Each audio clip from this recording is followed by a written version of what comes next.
Buenas tardes. Buenas tardes a todos. Vamos a dar comienzo a estas primeras jornadas de criminología en Ceuta, con especial consideración a la prevención del delito, la reeducación y la reinserción social. En primer lugar, darles a todos las gracias por estar presentes en estas primeras jornadas.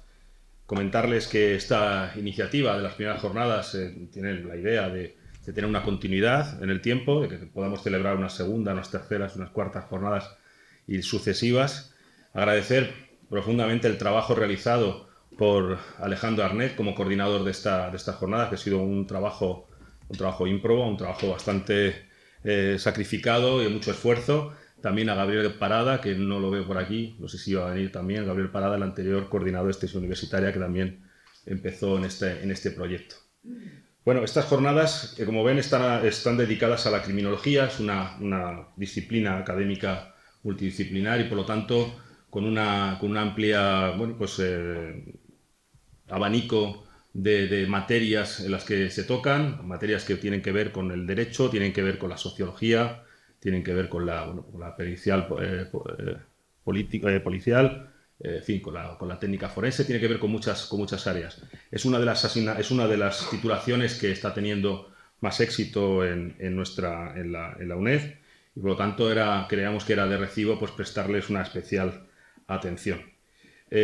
No ha podido asistir por problemas de agenda el director de estas jornadas, que se incorpora ya mañana, Juan Manuel Lacruz, que como saben, es profesor de la UNED, profesor de Derecho de la UNED, también vicerrector, y por problemas de agenda, por su calendario, no ha podido venir y se incorporará mañana a estas jornadas. Estas jornadas tienen como novedad el haber incluido comunicaciones. Saben ustedes que no es habitual en este tipo de actividades incluir comunicaciones, pero por sugerencia de Alejandro, Alejandro Arnet, el profesor que ahora va a empezar con su primera, que va a iniciar estas jornadas con su primera ponencia, pues a sugerencia de él, vimos la conveniencia de incluir la posibilidad de que se incluyeran dentro de estas jornadas unas comunicaciones, que ya digo que es algo novedoso.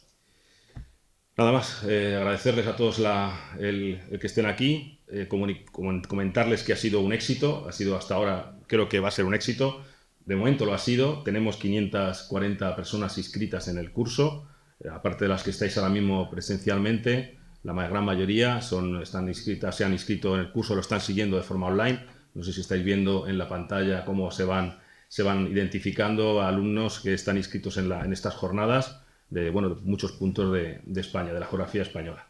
Por lo tanto, consideramos que es un éxito. La idea, como ya digo, es que haya una continuidad de las jornadas y que estas jornadas se conviertan en un referente para el ámbito de la criminología.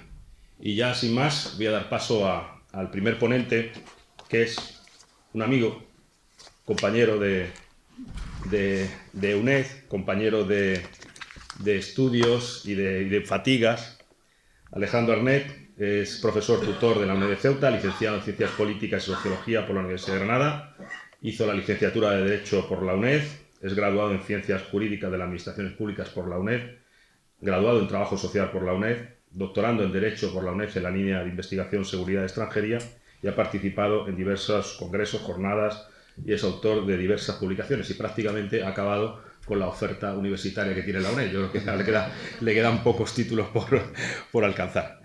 Así que, él va a empezar su primera ponencia, el Jus Punendi, y yo creo que va a ser en fin, vamos a disfrutar mucho con él. Muchísimas gracias.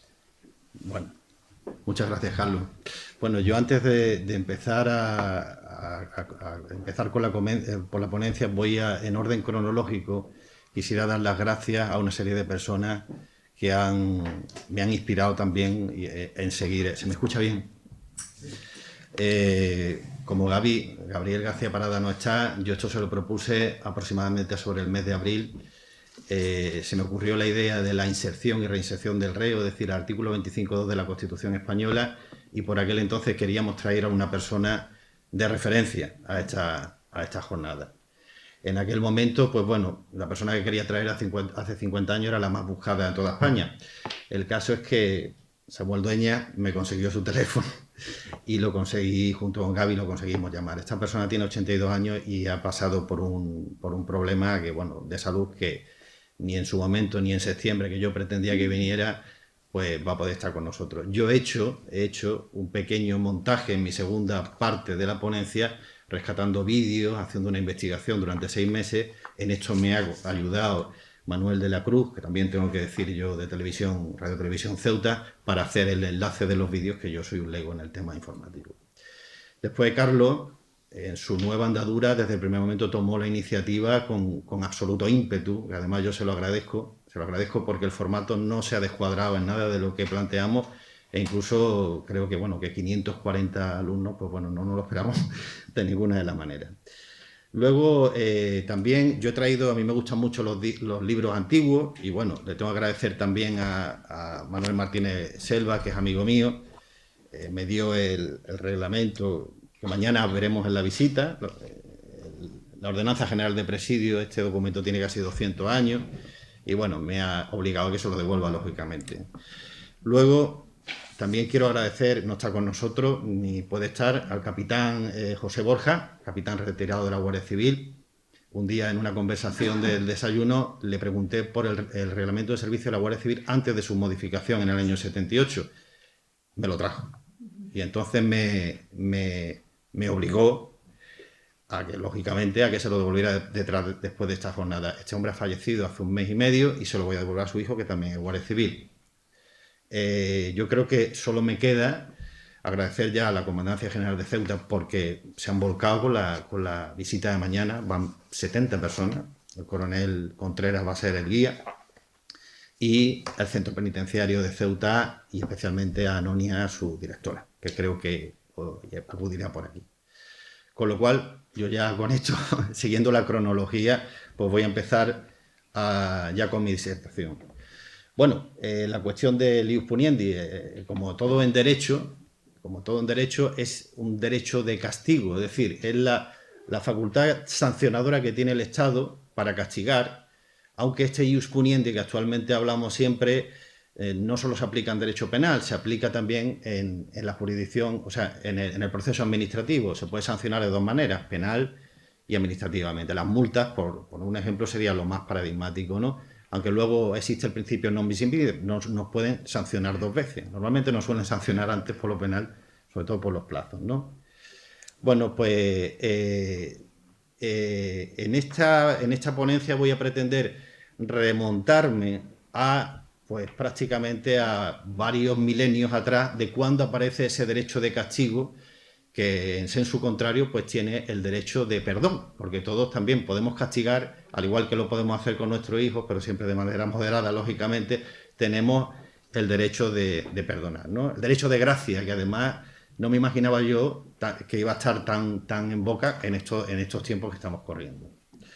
Bueno, pues el ius puniendi, que es el derecho a castigar en un Estado. No siempre hemos sido Estado, hemos sido nación-Estado, hemos sido reinos previamente.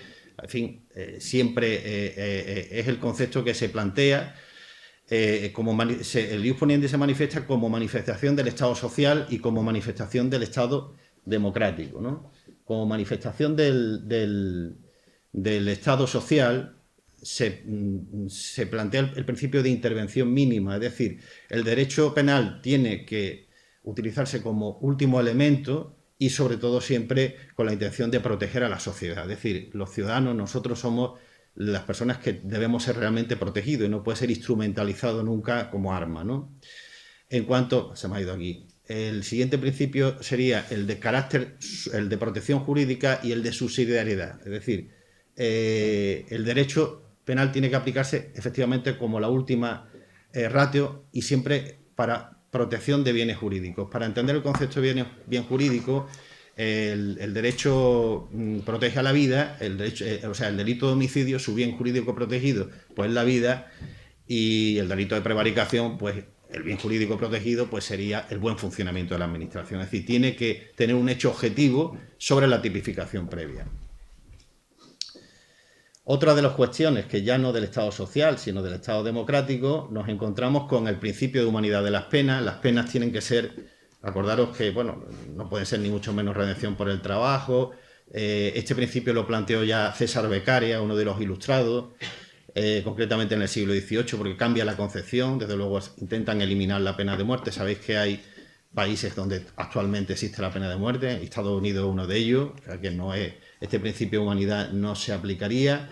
El principio de culpabilidad, que está vinculado con el principio de tipicidad, y sobre todo con el hecho del dolo, es decir, el conocimiento del derecho y del daño que se puede ejercitar, ¿no?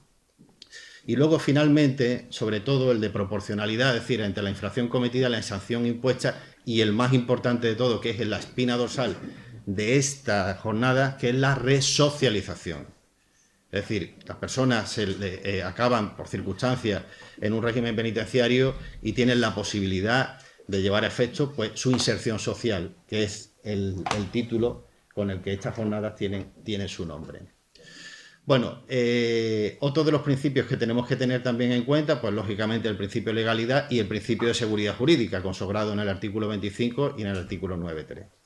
Bueno, he dicho que el derecho de castigo ha existido siempre, pero claro, nosotros dividimos la historia entre prehistoria e historia. La historia nace a partir de que hay documentos escritos. Curiosamente, los primeros documentos escritos que nos aparecen son códigos legales. Pero en el Paleolítico, que no hay documentos escritos, no teníamos conciencia de quién ejercía ese ius puniendi. Según la mayoría de los estudios antropológicos y paleontológicos, entiende que era el brujo o el hechicero de la tribu el que ejercía esa autoridad. En la mayoría de las veces era el destierro y la separación del grupo, que era el mayor castigo que se producía. Luego, como vamos a ver, a lo largo de la historia, y sobre todo a partir del Neolítico, pues los castigos han sido mucho más severos. A algunos les va a sorprender desde luego porque, bueno, llegan a unos límites y demás. El primer código que nosotros nos encontramos, pero no entero, sino fragmentado, es el código de Ur-Nammu. Es decir, este es concretamente, nos remontamos a el siglo 24 a.C. Y en este, bueno, se establecía que las leyes venían inspiradas por los dioses y simplemente pues habían que cumplirlas, ¿no? El que tenemos absolutamente entero, que está en el Museo Louvre, que es el Código Hammurabi, este se encuentra en 1772, es decir, en el año 1772 a.C., es un código que está inspirado pues, en la ley del talión, ¿no? En este código, pues el acusador tenía incluso de aportar pruebas, ya había una fase procesal para entendernos, y había unas leyes muy paradigmáticas. Concretamente tenía un total de 282 leyes, serían como los artículos de ahora. Os voy a leer algunas y os va a resultar un poco, un poco tremendas, ¿no? La primera, por ejemplo, decía, en la ley 196, si un hombre vacía el ojo de otro hombre, se vaciará su ojo. La ley 200 decía que si un hombre arranca un diente a un hombre de igual rango, se le arranca su diente. Es decir, aquí tenemos el ojo por ojo, diente por diente, que es la ley del talión, ni más ni menos. Bueno, pues, ¿cómo protegían ellos la vivienda? Si un constructor construye una casa para alguien y no lo hace adecuadamente y la casa se hunde, mata a su propietario, el constructor será ejecutado. Es decir, no había ni un seguro de responsabilidad civil ni nada parecido. Y con respecto a la infancia, que se va a abordar en el día de mañana, voy a mencionar la ley 192 y la 195. Si el hijo de un favorito o una cortesana dijo al padre que lo crió, o la madre que lo crió, no eres mi padre o tú no eres mi madre, se le cortará la lengua. Y en la 195... si un hijo golpea a su padre, se le cortará la mano. Es decir, estos son leyes que están escritas en escritura cuneiforme y que la traducción más o menos aproximada es esta. Es decir, ojo por ojo, como ya he dicho, diente por diente. Bueno, voy a ver qué me... En cuanto ya entramos al aspecto del derecho romano, que es de donde emana pues todo lo que hemos estudiado derecho, sabemos que es una asignatura muy aburrida de primero, pero luego entendemos los conceptos que vienen principalmente establecidos pues, y determinados por muchos de los principios que decimos, non bis in idem, indubio pro reo, y muchas conjunciones latinas que usan todos los abogados a diario en la práctica jurídica y bueno, están inspiradas en el derecho romano. La ley que yo he querido, el principio que desde luego mencionaban los romanos, del hombre es un lobo para el hombre, lo acuña por primera vez Plauto en el año 254 al 184.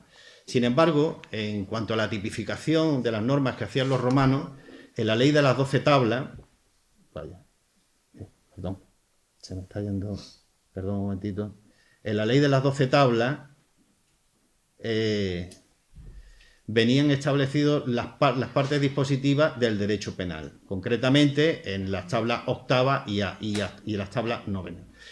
Lo que es importante de esta catalogación que hacen los romanos, que no mezclan en un único código todas las fuentes del derecho, sino que hacen un libro específico para derecho civil, otro para derecho procesal, otro para derecho penal, como actualmente lo estudiamos, es que diferenciaban los principios de derechos públicos, que los llamaban crimina, y los delitos de carácter privado, que se le llamaban delicta. Sobre todo el más grave de todo era el perduelio, que era pues ajusticiado con la crucifixión, como todos sabemos, y porque bueno, la tradición evangélica pues nos ha mostrado muchas veces.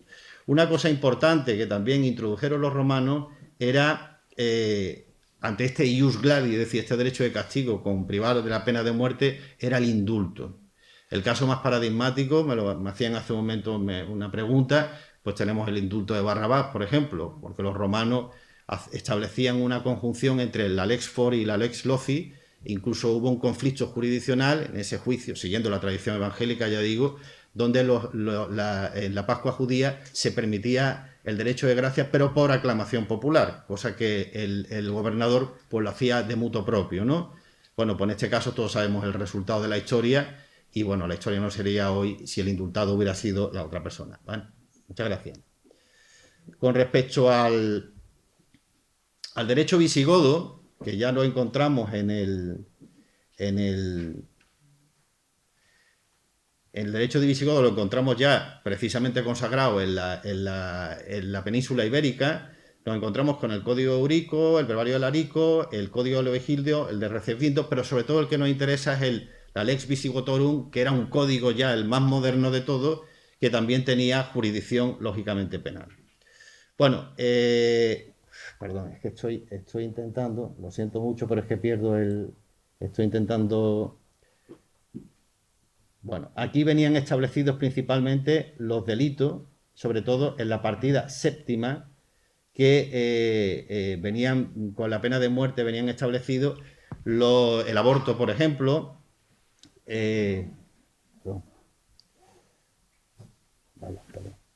Bueno, el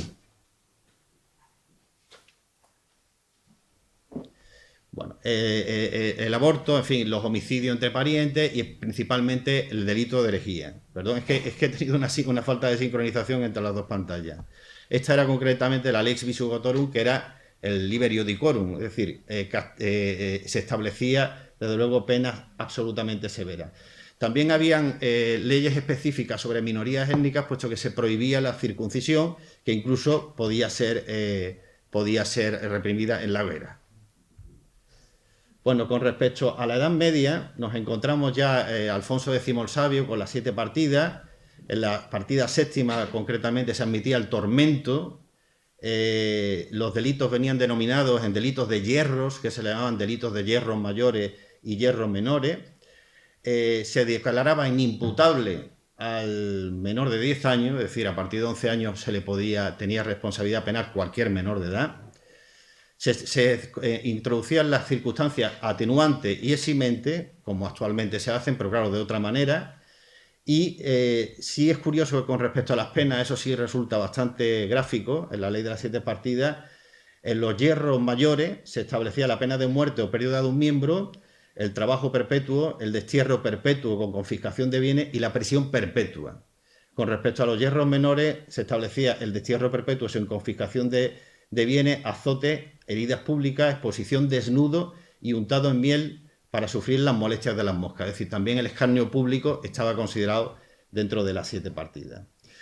El indulto también lo reconocen en las 7 partidas, pero era un derecho de gracia exclusivo del rey, aunque ahora sabemos que simbólicamente pues también viene establecido, ¿no?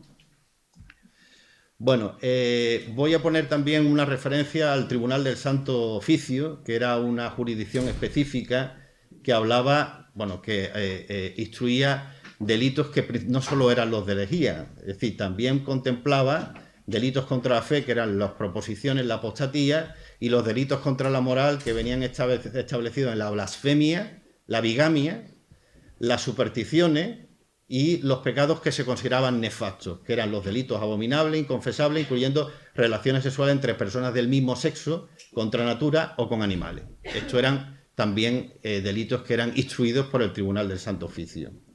Aparte que habían otra serie de delitos propios de los propios religiosos, tenían una jurisdicción interna.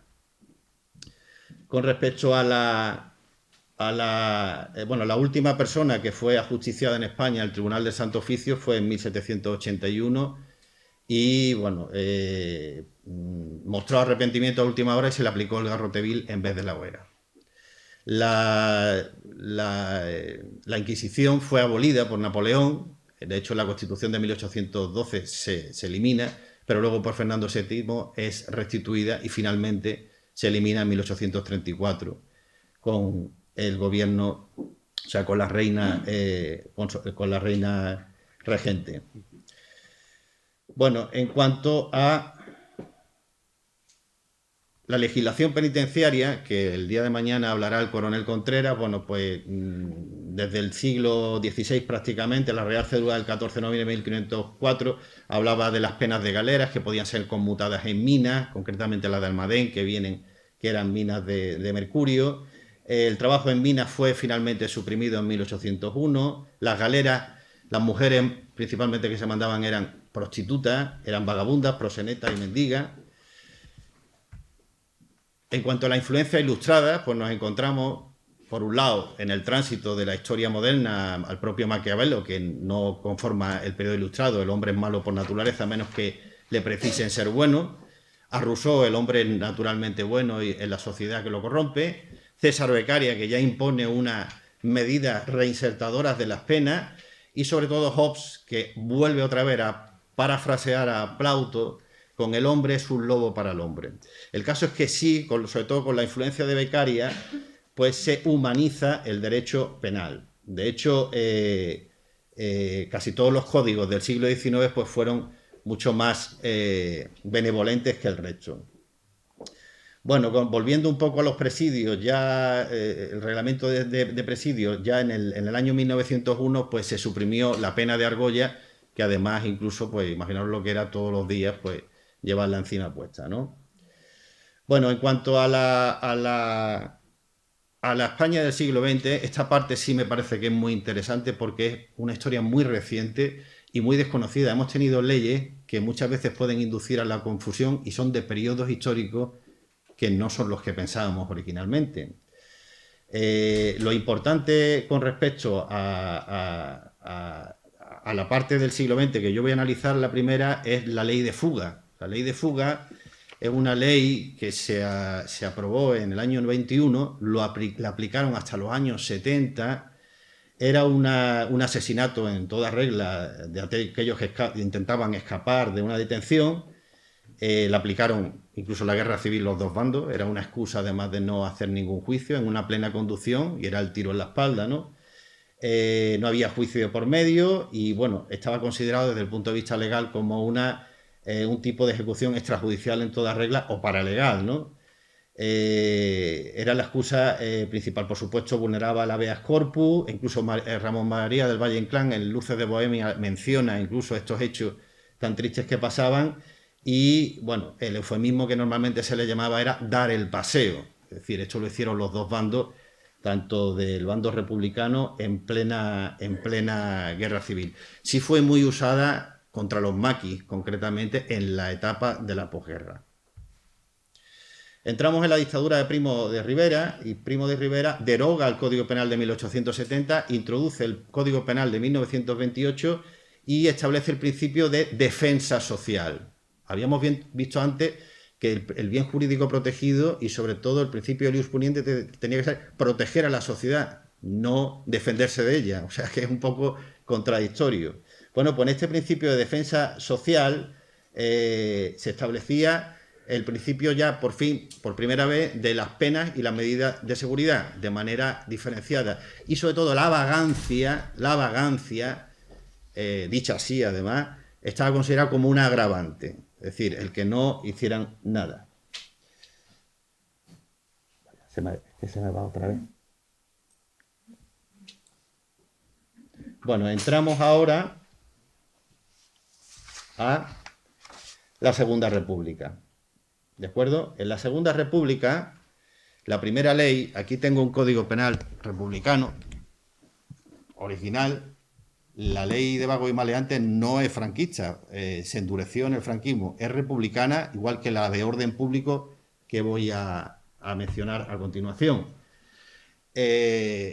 Parte de la idea de esta vagancia como circunstancia agravante y sobre todo quiénes eran los que estaban incluidos para evitar la comisión futura de los delitos que pudieran cometer. Pues voy a decir quiénes eran los sujetos activos de los presuntos delitos.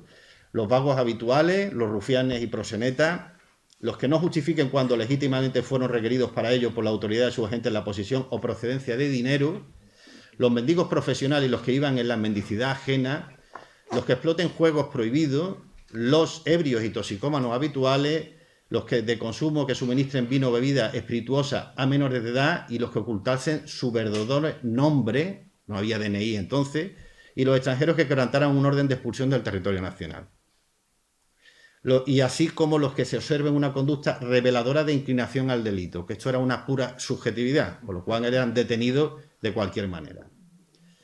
En cuanto a las medidas de seguridad que se aplicaban, era el internamiento en un establecimiento de régimen de trabajo de colonias agrícolas, aquí vemos una en la foto, y también el aislamiento curativo en casas de templanza por tiempo absolutamente indeterminado, así como la expulsión de extranjeros del territorio nacional, hablamos de la República, ¿eh?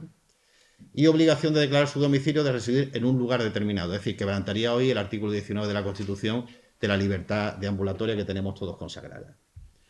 En cuanto a la Ley de Orden Público, que hablamos del año 1933, nos encontramos que, bueno, esto fue una ley que constantemente se establecía la vulneración de garantías, es decir,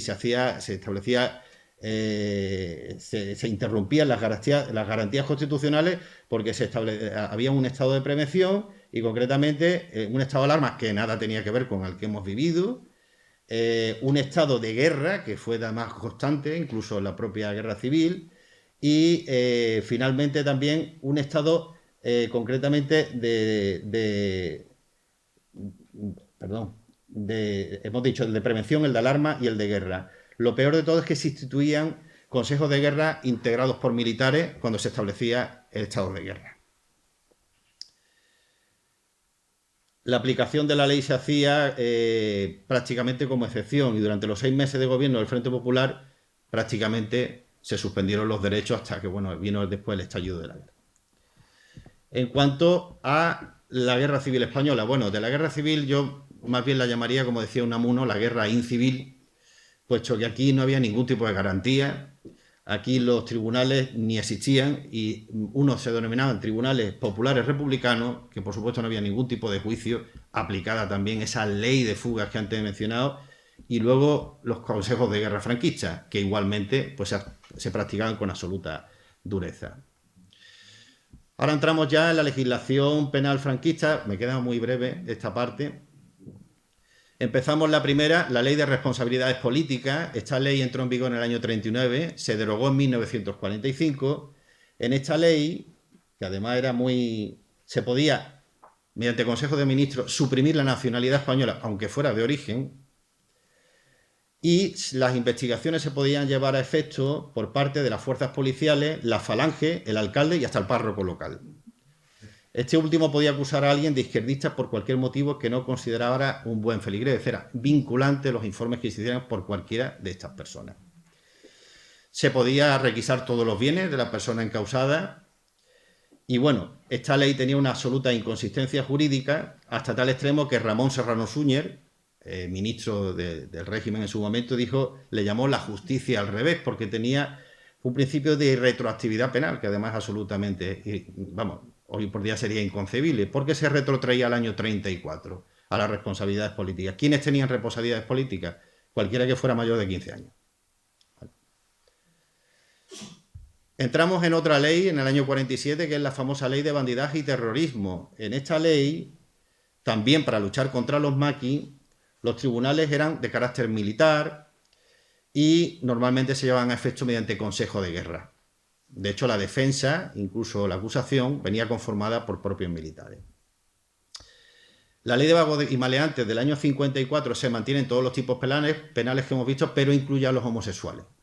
Con lo cual, como tipos peligrosos, y en este caso, pues se mantendrá en la ley de peligrosidad social, que es de los años 70, concretamente se hará especial mención a la mendicidad, a la homosexualidad, al vandalismo, al tráfico y consumo de drogas, a la venta de pornografía, a la prostitución, el proselitismo, así como los inmigrantes ilegales de nuevo. Esta es una fotografía de la primera manifestación del orgullo gay que se hizo en el año 77. Esta ley fue derogada a trozos. Hasta el año 1995 algunos de los artículos seguían en vigor, hasta tal extremo que la Ley de Protección de Datos, no la actual, la Ley Orgánica 3 de 2018, sino la 1599, tiene una disposición adicional para garantizar la intimidad de las personas que fueran ajusticiadas por la misma.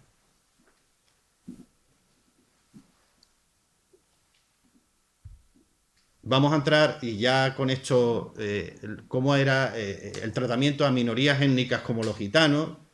Los gitanos, existen más de 280 pragmáticas elaboradas por España desde el año 1499. De hecho, se les llamaba egiptanos, pensando que venían de Egipto, cosa errónea, puesto que vienen del norte de la India. Los gitanos han sido perseguidos por gran parte de países, concretamente en Nueva Jersey, en Estados Unidos, hasta 1998 había una ley que los perseguía. Es decir, anteayer, para entendernos. Las medidas de control que se han llevado contra ellos han sido expulsión por algunos países, deportación, como hizo Portugal e Inglaterra, esclavización, que se hizo en Rumanía y en Hungría, asimilación, que hizo Carlos III en 1783, se le otorgó la nacionalidad española, reclusión, concretamente con Fernando VI, esterilización y abortos cometidos en Suecia, reconocido por el gobierno sueco en 2014, y el exterminio en campos de concentración nazi durante la Segunda Guerra Mundial. Fueron un total de casi 600.000 personas, entre 250.000 y 600.000. Ahí se metía todo, es decir, mercheros, como ahora vamos a ver a continuación, y otro grupo étnico. Este es el grupo étnico que viene, bueno, el propio Cervantes lo menciona en La Gitanilla, y el grupo étnico de los mercheros. Hay una cosa que yo quisiera mencionar, ya que el capitán retirado José Borja me dio el reglamento. Él me planteaba, nosotros no estamos para cuestionar las leyes y mucho menos el reglamento, pero voy a leer lo que venía antes de 1978, antes de que se hiciera esta enmienda que la presentó en el Congreso de los Diputados un diputado gitano para que se eliminara del reglamento de servicio de la Guardia Civil. Artículo 4. Se vigilará escrupulosamente a los gitanos, cuidando mucho de reconocer todos los documentos que tengan, confrontar sus señas particulares, observar sus trajes, averiguar su modo de vida y cuánto conduzcan a formar una idea exacta de sus movimientos, ocupaciones, indagando el punto al que se dirigen en sus viajes y el objeto de ellos. El resto de artículos, que eran dos más, que actualmente están derogados. Con esto yo no quiero ni mucho menos hacer una ofensa a nadie. Esto es la historia, y esto tenemos que hacer un análisis crítico. Bueno, pues seguían un poco en esa línea. Bueno, los mercheros que eran, ya digo, eran absolutamente confundidos con los gitanos por el nomadismo. Aquí vemos los típicos carros valencianos. Iban de pueblo en pueblo vendiendo quincalla. La quincalla es un metal de poco valor, y esa quincalla vino a la denominación de quinqui, los famosos quinqui. Cuando entró el plástico en función, pues perdieron gran parte de su trabajo, y bueno, también eran igualmente perseguidos por parte, asimilándole a los gitanos por la confusión que tenían. Bueno, como yo ya he mencionado a Plauto, he mencionado a Maquiavelo, a Rousseau, a Kant y a César Beccaria, yo me quedaría más con la frase de Concepción Arenal, que además me ha preguntado antes uno de los periodistas, y es la de abrir escuelas y se cerrarán más cárceles. Esta frase, por cierto, no es solo de ella, ya lo decía Platón en su momento, y creo que es lo más eficiente, como vamos a ver a continuación de la segunda parte de la exposición. Entramos en la transición política. Por cierto, hay un término también que es la transición penal y la transición penitenciaria, porque hubieron unos cambios increíbles en las prisiones y sobre todo en el Código Penal. Ahí tengo el Código Penal franquista del 74, y bueno, incluso el Código Civil antes de su modificación del 81, y a algunos nos sorprendería, y fue anteayer, ¿eh? Algunas de las personas que veo pues tienen casi mi edad y lo han sufrido sus padres, ¿no?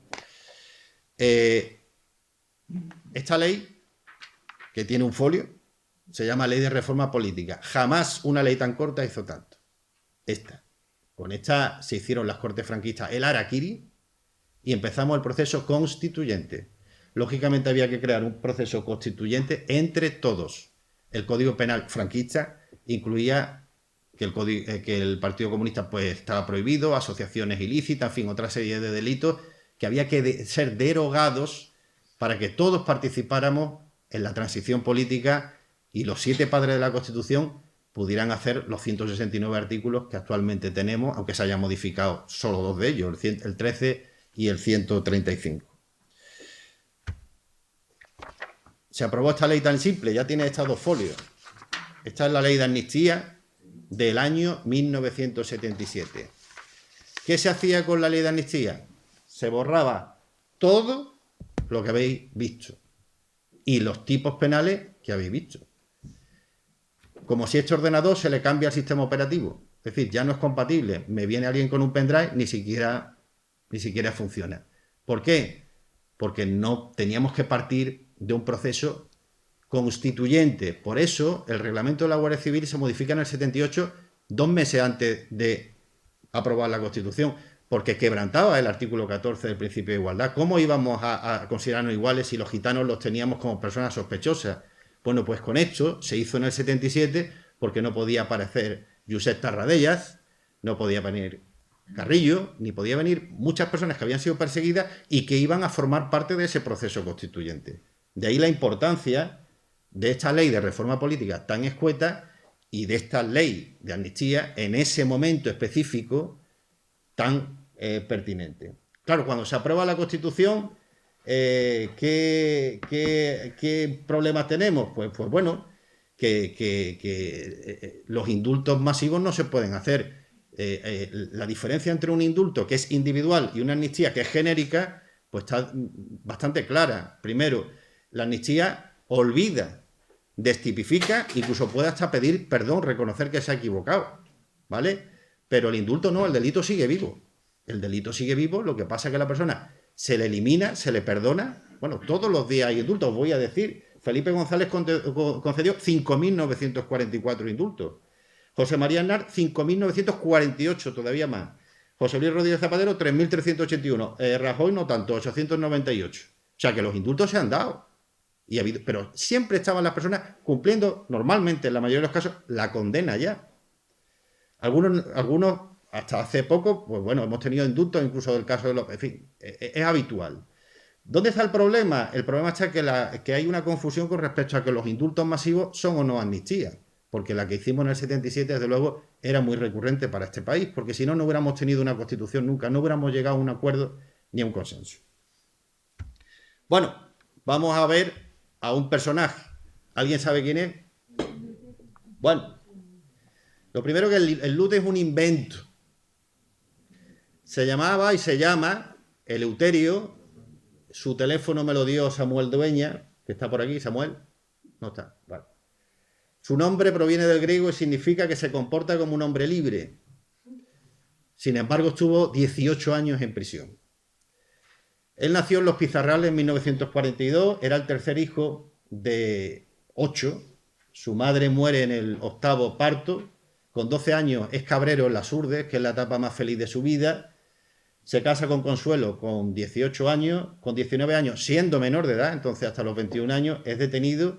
Se le aplica la ley de vagos y maleantes por robar 6 gallinas y está 18 años en un reformatorio para adultos y 6 meses en Nanclares de Oca. En 1965 se instalan en Madrid, su familia, en el barrio conocido como el Pozo del Huevo, un barrio de chabola, y allí toma contacto con Medrano y con Agudo, que son los 2 amigos que perpetran el famoso atraco en la joyería, que lo que fue romper un cristal, salió el guarda y uno de los que venía, 3 en una moto, pues disparó al aire matando al guardia. A los pocos días la policía los detiene, se produce un tiroteo, en este caso ellos no llevan armamento y muere una niña accidentalmente. Él pasa 11 días en la Dirección General de Seguridad. Yo no he querido profundizar en este aspecto porque él da un testimonio bueno, que ahora vais a ver unos vídeos, yo algunos los he omitido y he mirado la parte positiva de él, ¿no? Cuando ingresa con 22 años en la cárcel aprende a leer y escribir, era analfabeto crónico, vamos, firmaba con el dedo. Y en una conducción de Madrid, o sea, del penal del Dueso a Madrid, se escapa. Esto lo hemos visto en la película de Camino Revienta, que es su libro, ahora vamos a explicarlo. Y bueno, finalmente está 11 días y es encontrado por la Guardia Civil y bueno, se le condena, aparte de todo lo que tenía, pues por una gallina se le meten 3 años y por la manta que robó para taparse 1 año. En 1970 se escapa del puerto de Santa María, el único preso que lo ha hecho. En 1972 en Cártama es tiroteado, aplicada la ley de fuga, y va de Cártama a Málaga andando. Allí se reúne con su familia, pero finalmente se tiene que escapar en el Colector General de Sevilla. Allí se esconde y allí empieza a escribir su testamento, que es Camino Revienta. En 1973 es detenido y ingresa en la prisión de Cartagena. Allí pide una máquina de escribir, pues ya tenía estudios, se saca el bachiller y quiere escribir un libro. Claro, él escribía y lo que salía se lo confiscaban. Entonces se le ocurrió escribirlo en rollo de papel higiénico y esconderlo en las guatas de la camisa. Con lo cual se lo daba a la hermana no las lavaba, sino que sacaba los rollos de papel higiénico y con eso escribió este libro, Camino Revienta, que además fue traducido a 10 idiomas y fue bestseller internacional. Termina la carrera de Derecho en la UNED, es decir, es alumno de la UNED, hace publicidad a esta institución, la termina además con buenas notas. Y bueno, Bonnie M le dedica, algunos los más mayores como yo, le dedica una canción, porque claro, es un personaje ya histórico, siendo nosotros como estábamos ya en plena transición. En el año, finalmente, en el año 81 se le da el indulto, porque la mujer de Fernández Ordóñez, pues bueno, lo va viendo ya en la tele, porque él entra en el régimen abierto. Carlos García Valdés, que es el padre de la ley penitenciaria, pues le da el permiso de régimen abierto. Es decir, entraba y salía, pero él no se escapaba. Él iba por la noche a la televisión o donde fuera. Incluso ganó el Festival Internacional de Benidorm con un poema que hizo, se hizo una canción y ganó. Se hace una persona tremendamente popular. Y finalmente, por salir en la tele, un día se firma un indulto. ¿De acuerdo? Yo no lo he podido traer porque él ha estado en una operación muy grave, pero vamos a ver su historia muy brevemente y he cogido los testimonios que creo que son más entrañables. Los de sufrimiento he intentado evitarlo, pero habla con mucha... Carlos, va bien, ¿no? Entonces, si os parece, escuchamos, no es muy... ¿Y esto qué pasa? Dejar de... Vale, ¿cómo le doy aquí? Aquí, ¿no? Sí. Tendrás que subir porque le has quitado el sonido. Aquí, ahí. Está a tope, ¿no? Ahí. Ahora, claro, pero se va a escuchar la gente, ¿no? Que... Sí, eso se puede quitar. Bueno, quiero decir que... El hambre es el primero de los conocimientos. Tener hambre es la primera cosa que se aprende. Y desde luego fue lo primero que yo aprendí en el mundo. Paria entre los parias. Eleuterio me llamaron cuando llegué a este mundo en una chabola mugrienta. Eleuterio Sánchez me llamo y mi madre me parió para vivir 100 años. Qué buena era mi madre. En fin, no sé si viviré tanto tiempo. De momento, aquí estoy. No pudieron conmigo. Uno de nuestros pecados originales es que nosotros cuando nacemos no nos inscriben en el registro civil. Lo mismo que pasaba con los gitanos, claro. Conclusión, nos veían acampados y tal, venga, gitanos. A mí me parecía maravilloso, parecía prodigioso que un niño payo pudiera ir a la escuela y pudiera aprender los rudimentos de la cultura y que yo, ¿por qué yo no podía ir? ¿Por qué yo no podía estar en esa escuela cuando en algunas ocasiones leía? Yo soy un niño de la edad mía y con los conocimientos míos no lo podía entender y eso también fue una fuente de sufrimiento para mí.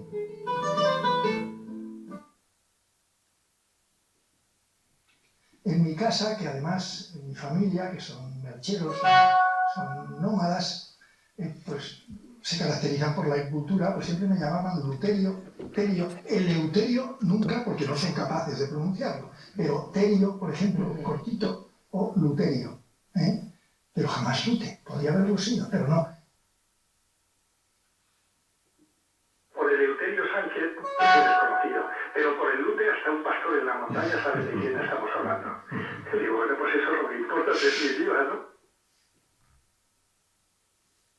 Y también le dio la oportunidad de poder poner en valor o de defender todo lo que usted quizá, esas injusticias que usted sufría en su cuerpo y quizá no tenía los conocimientos para... No, seguro, yo cuando entré en la cárcel era analfabeto de la EIOU. Yo tuve que aprender la EIOU a los 22 años y todo lo hice por mecanismo de autodidacta completamente, de bachillerato hasta todo lo demás.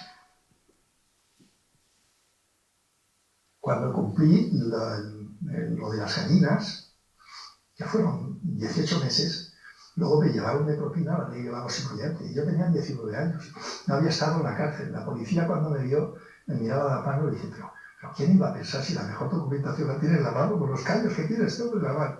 Es lo que había hecho, siempre trabajando. Las tres ideas, como tres rosarios que siempre me acompañaron a mí fueron esas. Estudio, gimnasia y fuga, pero la fuga es siempre en secreto, era mi caja fuerte, eso no podía salir de mi cerebro, ¿no? Acabábamos antes de, pues cuando me fugué del tren, se me condenó a 3 años por el robo de una gallina, una sola. Inicialmente decía 6 gallinas, la primera vez, sí, es correcto. La primera vez que entré en la cárcel me pusieron 2 años de condena por 6 gallinas. Pero una vez que me fugué y que ya, como dijiste tú muy bien, que ya había cogido joyas, en esta segunda vez, cuando me fugué, estaba pues destrozado, hecho polvo, no tenía alimento ninguno, estaba, pues muy mal, y entonces cogí la gallina, la trinqué del cuello, me la cogí, maldita gallina, tasaba en 70 pesetas, Imagino que y si me el costó destino que se 2 quedaba años solo, de te quedabas solo. perdón, 3 años. Eso me dijo. Vale, la pregunta. A mí cuando me daba el aire en los oídos me sonaba música, era una música celestial. Pensar que un año antes yo había estado condenado a muerte y que ahora me sentía libre, claro, es una ilusión de libertad, porque en las condiciones que yo iba y rodeado por todas partes. El hombre, para ser hombre, nace libre, es libre, tiene que sentirse libre. De tal suerte que si el hombre no está libre, es un eunuco, es un supersiervo.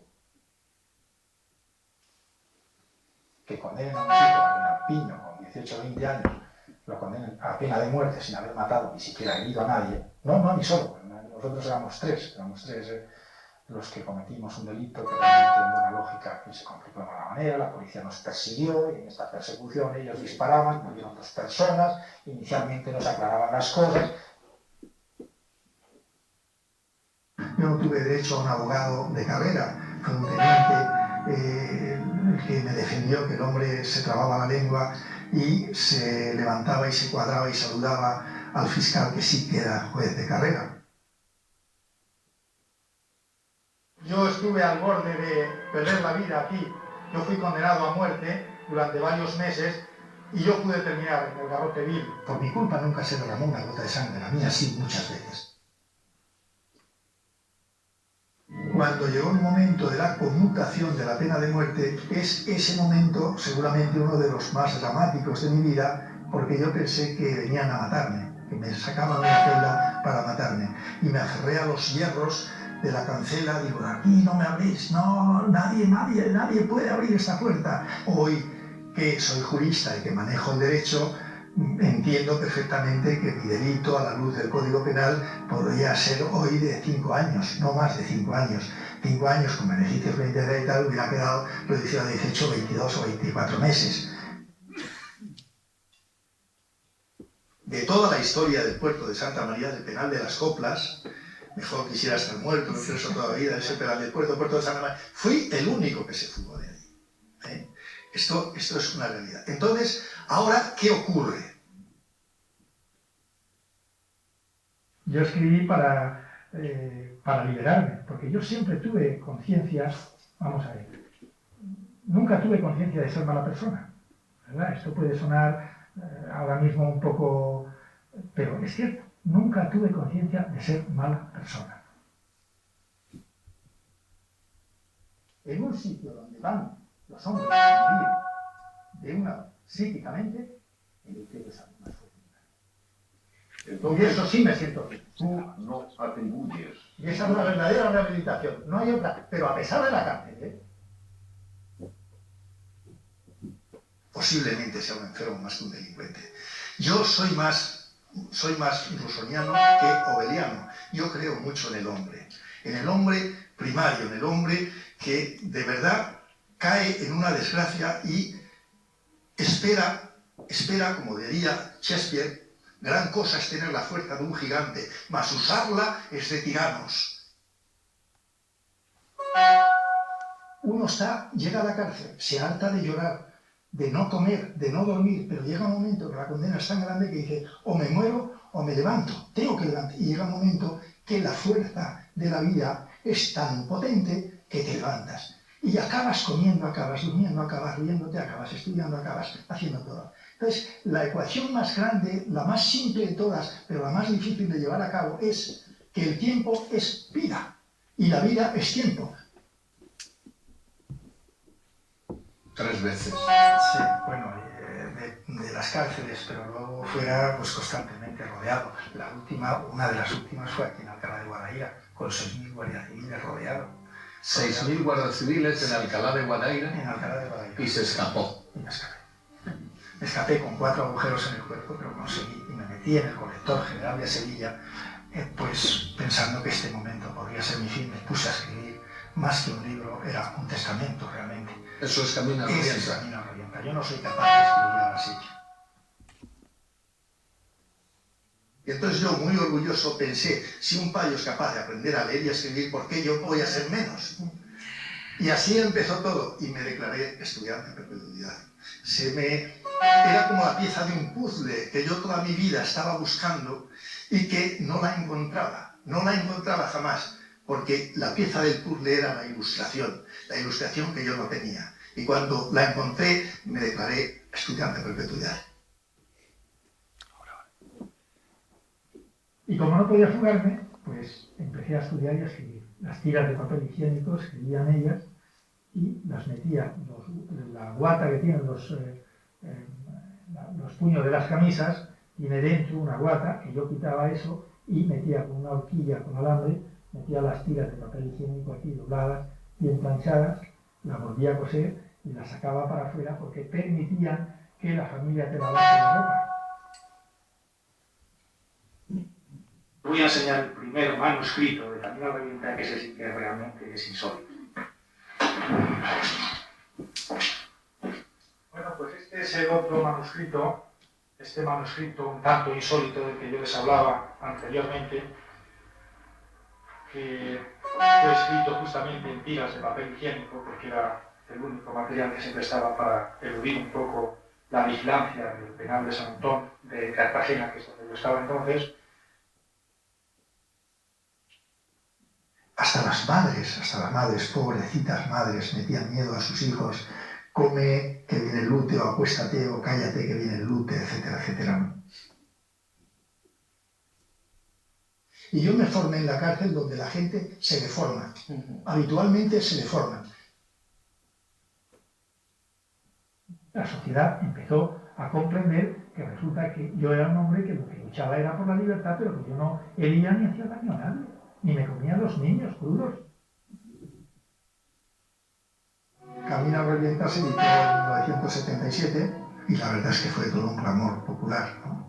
Un éxito grandísimo, editorial, se tradujo a 10 idiomas, en fin, y eso fue, digamos, el conocimiento real y auténtico de Eleuterio Sánchez. Salió por los decretos de 1977, decretos de amnistía, y mis compañeros que fueron juzgados por la ley de bandidaje y terrorismo, que era militar, a mí me juzgaron los militares, también se lo aplicaron. Sin embargo, al lute, como había dado tanta lata, se había jugado tantas veces y era tan traído y tan llevado y tan famoso y bueno, pues nadie se atrevía a poner el cascabel al gato, como se suele decir. Entonces, en vez de aplicarme la amnistía, lo que hicieron fue una cosa que a mí me resultó penosa, muy triste. Es que me llevaban a una cárcel de régimen abierto en la cual yo tenía que ser mi propio carcelero. Lo que te han hecho a ti, especialmente por estar por la de bandidaje y terrorismo, en fin, todas las condiciones estas, pero también a los comunes, a los presos comunes. Pero yo te voy a llevar a una cárcel de régimen abierto. Que me echen a mí de aquí si quieren. Mi delito no era de intencionalidad política, pero la ley que me juzgó a muerte y luego a cadena perpetua sí era político-represiva porque me condenó a muerte sin haber matado ni siquiera herido a nadie, con lo cual está claro que había algo más que la fechoría que yo hice, ¿no? Yo creo que era lógico el darle esa prueba de confianza por parte del director general, que entiende que empiezan a cambiar las cosas en instituciones penitenciarias tal y como quiere el ministro y el gobierno. Para mí fue un ejemplo. Es decir, yo le tomé primero como una persona que había sido condenado por una legislación anacrónica, él y sus otros dos compañeros, que no tenía por qué haber sido condenado a tantos años de cárcel, recuérdese que fue indultado de pena de muerte, y salió bien, porque no hubo, en lo que respecta a Eleuterio, la más mínima duda de que fue un acierto confiar en él. ¿Realmente no le da la tentación de que la puerta está abierta de marcharse y no volver? No. Ni se me pasa por la imaginación. ¿Para qué? Todos ellos salieron en libertad. Todos. Cuando murió Franco y se dieron los decretos de amnistía de 1977. Pero el Lute no. Al Lute se le dejó en el penal. ¿Qué es eso? Que a mí me parece un disparate, que te quedan 1022 años por cumplir de cárcel. Efectivamente, es un disparate y no estás equivocada. Me quedan 1022 años de condena. Yo hace unos meses, creo que unos 6 meses, fui indultado en la causa de todos mis males, que fue la conmutación aquella tremenda de la cadena perpetua, la conmutación de pena de muerte, en la época, en el año 65, se me juzgó por la ley de bandidaje y terrorismo, un consejo de guerra, procedimiento sumarísimo, y bueno, un pelotón de ejecución poco menos ya cuando eso se ponía en marcha. Todos los que fueron juzgados por esta ley, perdona que yo me extienda un poquito, fueron amnistiados. Pues los compañeros estaban viendo la televisión y yo, Eleuterio, corre. ¿Qué pasa? Pero mira, que ahí te están mencionando, que están cantando de ti. Me acerco.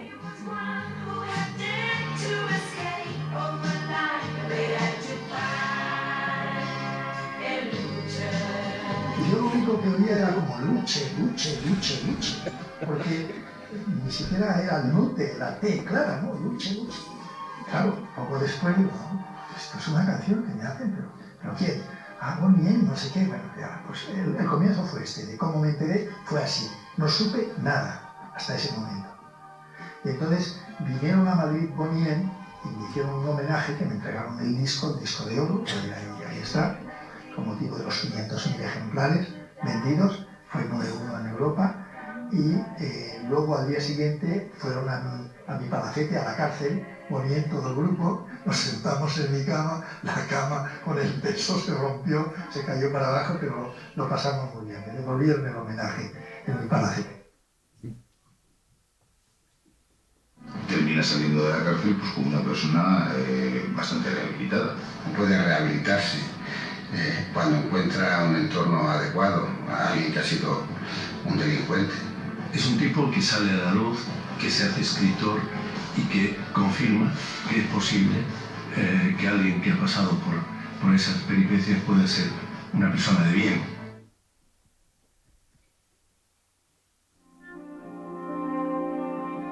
El indulto particular me lo aplicó Fernández Ordóñez. Pero es curioso porque Fernández Ordóñez pues no sabía, o sabía como todos los españolitos el Lute, pero fue una noche cuando llegó a su casa y su mujer me había visto esa noche en televisión y le había causado yo muy buena impresión a esta mujer. Y entonces le dijo a su marido, dice, Pero ¿por qué no soltáis a ese, por qué no ponéis a ese hombre en libertad? Al Lupe, ¿por qué no lo ponéis en libertad? Con lo buena persona que es. Habéis puesto a ETAs, a Grapos, a Fra y a todos los asesinos. Y ese hombre que no ha hecho nada, que no ha hecho ningún delito de sangre, que solamente ha querido ser libre y comer, y lo tenéis preso. Estas palabras, dichas así, pero así de simples y de llanas, Fernández Ordóñez se quedó como nota y así se me aplicó el inglés. Quiero decir que a mí me pesa mucho no haber tenido la oportunidad que normalmente tienen todos los chicos del mundo a una edad normal y corriente, aprender la I, U y la M con la ama, y mame, ni, motu.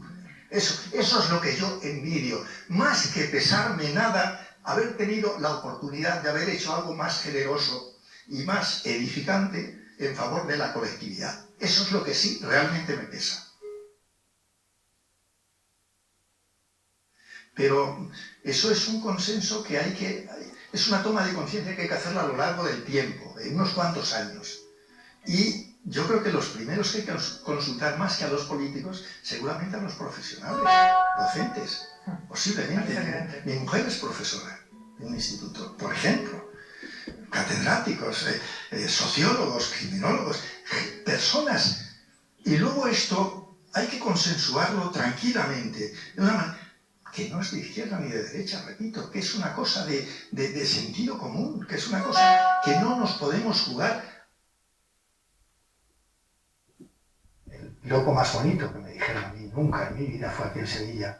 Me dijo una señora, caminaba en dirección opuesta a mí, me dijo: Eleuterio, usted es la persona que le ha jugado una baza al destino y se la ha ganado. Y yo me quedé muy sorprendido porque no esperaba tal cosa, pero reaccioné inmediatamente y le dije: tablas, señora, tablas. Y lo primero que hice fue, me encontré en un parque y me senté en un banco y empecé a pensar en todo lo que había sido mi vida a lo largo de estos 18 años y que me habían liberado por un indulto, por un perdón, y no por la amnistía que yo necesitaba, una reparación de salir en libertad por aplicación de amnistía, que es una reparación y no es un perdón. Y eso me provocó una tristeza tremenda y empecé a llorar sin darme cuenta. Porque dije para mis adentros, no pensaba, qué triste, ¿no? Que después de 18 años me pongan en libertad por un indulto, por un perdón. Si yo no necesito perdón, yo lo que necesito es justicia, no perdón.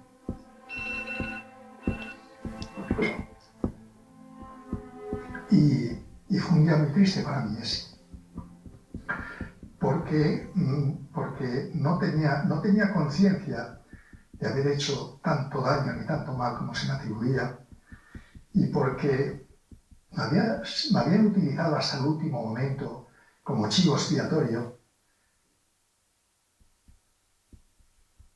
Algún momento seguramente que yo acabaré reivindicando también al Lute, porque hoy el Lute no tiene un matiz peyorativo socialmente, sino más bien al contrario. El Lute es sinónimo de lucha, es sinónimo de superación, es sinónimo de pelea, es sinónimo de vencer obstáculos, es sinónimo de lo que ahora mismo es el Eleuterio Sánchez.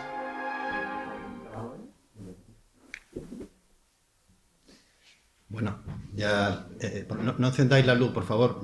María Jesús, no la encienda. Si os parece, empezamos con un pequeño turno de preguntas de unos 5 o 10 minutos.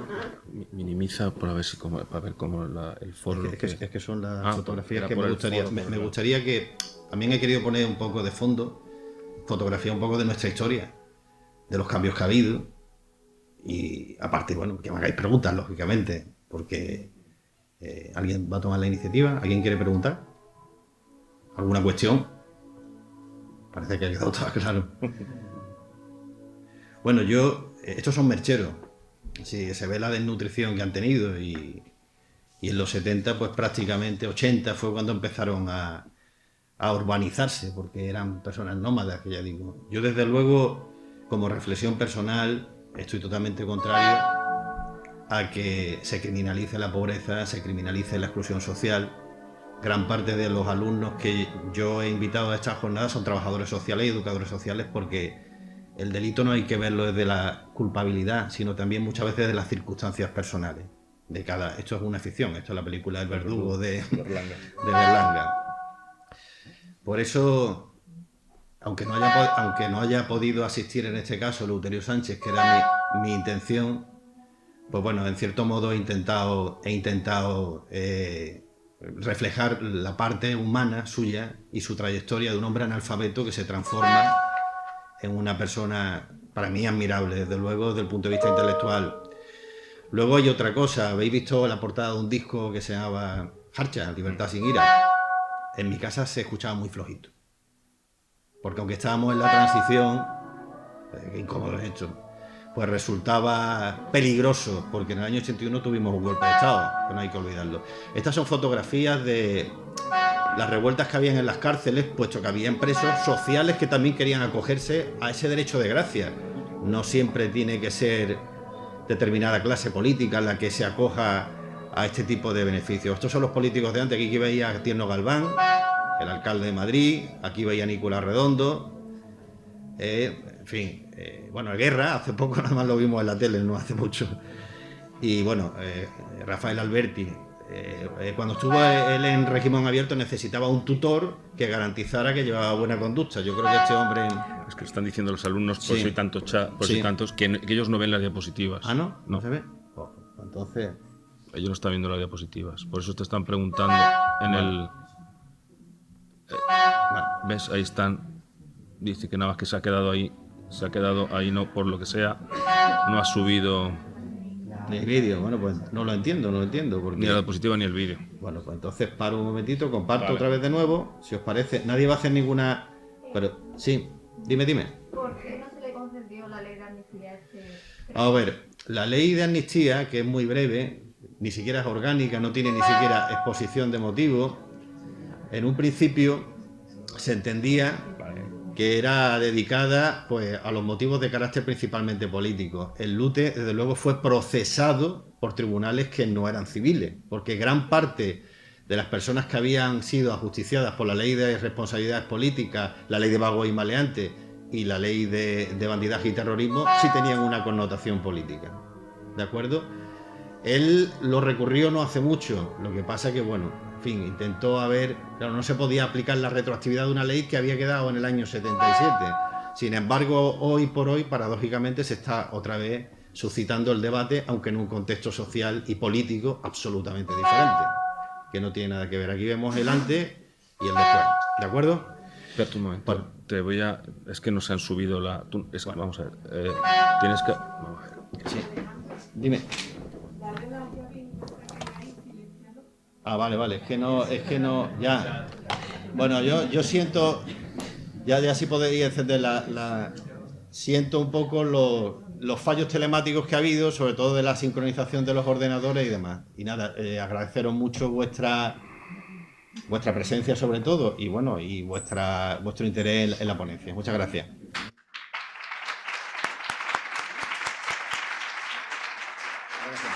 Nada, por lo que sea no se ha subido ahí, no se ha subido.